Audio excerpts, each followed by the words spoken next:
안녕하세요. 오늘은 박흥수 변호사님 글 바탕으로 한번 얘기를 나눠볼까 하는데요. 부모님 사업을 자녀한테 물려줄 때, 이게 세금 혜택이 있다고 하더라고요. 이 부분을 좀 깊이 파고들어 보겠습니다. 네, 안녕하세요. 예를 들어서 풍경 좋은 곳에 있는 베이커리 카페 이런 거 자녀한테 물려준다. 생각만 해도 좋잖아요. 근데 이때 가업 승계 증여세 과세 특례라는 걸 잘 알면 증여세를 정말 많이 줄일 수 있다고 합니다. 네, 맞습니다. 그게 이제 중소기업이나 중견기업들이 사업을 계속 이어갈 수 있도록 좀 지원하려는 그런 취지에서 만들어진 제도죠. 조세특례제한법에 관련 규정이 있고요. 아, 법에도 딱 정해져 있는 건군요. 근데 구체적으로 어느 정도 혜택인 건가요? 이게 좀 감이 안 와서요. 네, 예를 들어 설명드리는 게 빠르겠네요. 가령 한 50억 원 정도 되는 사업용 자산을 증여한다. 이렇게 가정을 해보면요. 원래대로라면 세율 구간 따져보면 증여세가 한 20억 4천만 원. 이 정도 나올 수 있어요. 꽤 크죠? 네, 20억이요. 와. 네, 그렇죠. 그런데 이 가업승계 특례를 딱 적용받으면 일단 10억 원을 빼주고요. 남은 금액에 대해서는 10% 세율, 과세 표준이 10억 넘어가면 20%긴 한데 여튼 낮은 세율을 적용해서요. 세금이 한 4억 원 수준까지 확 줄어들 수가 있습니다. 와, 20억 넘던 게 4억이 된다고요? 이건 거의 사업을 하냐 마냐를 결정할 수도 있는 그런 차이인데요. 그렇죠. 정말 큰 차이죠. 근데 박 변호사님 글에서도 보니까 이 혜택을 받을 수 있는 업종, 이걸로 좀 헷갈리는 경우가 많다고 하던데 그럼 그냥 카페면 다 되는 건 아닌 거죠? 네, 정확히 보셨습니다. 모든 사업이 다 되는 건 아니고요. 기본적으로는 제조업이라든지 아니면 음식점업처럼 직접 뭔가를 만들어서 제공하는 그런 업종이 대상이에요. 아, 직접 만드는 거? 네, 그래서 빵을 직접 구워서 파는 그런 베이커리 카페는 가능성이 높다고 보는데 예를 들어서 그냥 본사에서 다 만들어온 완제품 커피나 디저트 받아서 파는 그런 프랜차이즈 커피 전문점 있잖아요. 네네. 이런 곳은 좀 해당되기 어렵다고 보는 거죠. 직접 만들어 파는가, 이게 뭐랄까 중요한 기준이 되는 겁니다. 아하, 직접 만들어 파는가? 그게 핵심이군요. 알겠습니다. 그럼 이 특례 받으려면 또 어떤 조건들을 갖춰야 되는 건가요? 혜택이 이렇게 큰데 조건도 좀 까다로울 것 같은데요? 네, 맞아요. 좀 까다롭습니다. 몇 가지 중요한 요건들이 있는데요. 우선 증여하시는 부모님이 해당 사업을 최소 10년 이상 10년 이상 계속 경영하셨어야 하고요.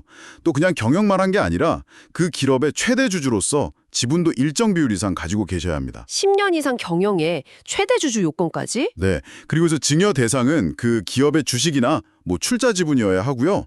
받는 자녀분도 증여세 신고 기한까지는 그 가업에 종사하고 있어야 하고 또 증여일로부터 3년 안에는 대표이사 같은 걸로 취임을 해야 합니다. 아, 자녀도 바로 경영에 참여해야 하는군요. 그렇죠. 그리고 여기서 끝이 아니고요. 증여받고 나서 5년 동안 이른바 사후 관리 의무라는 게 따라붙습니다. 이 5년 동안은 대표이사직 유지하면서 사업 계속해야 하고요. 만약에 정당한 이유 없이 가업에 종사 안 한다거나 지분을 팔아버린다거나 1년 이상 휴업하거나 폐업해버리면 또 사업용 자산, 토지 같은 걸 상당 부분 처분해버리면 이 감면받았던 세금을 다시 내야 할 수도 있어요. 토지 같은 경우도 실제 야외 테이블 놓거나 주차장으로 쓰거나 이렇게 사업 목적으로 써야 하고요. 와, 부모님이 10년 이상 하시고 자녀가 받아서 또 5년 동안 대표이사 하면서 사업을 지켜야 한다. 합치면 15년 이상을 내다봐야 하는 거네요. 이게 진짜 가업이라는 무게감이 느껴지네요. 네, 맞습니다. 장기적인 관점에서 접근해야 하는 거죠. 혹시 근데 부모님이 이걸 생전에 증여를 못 하시고 갑자기 돌아가시거나 하는 경우도 있잖아요.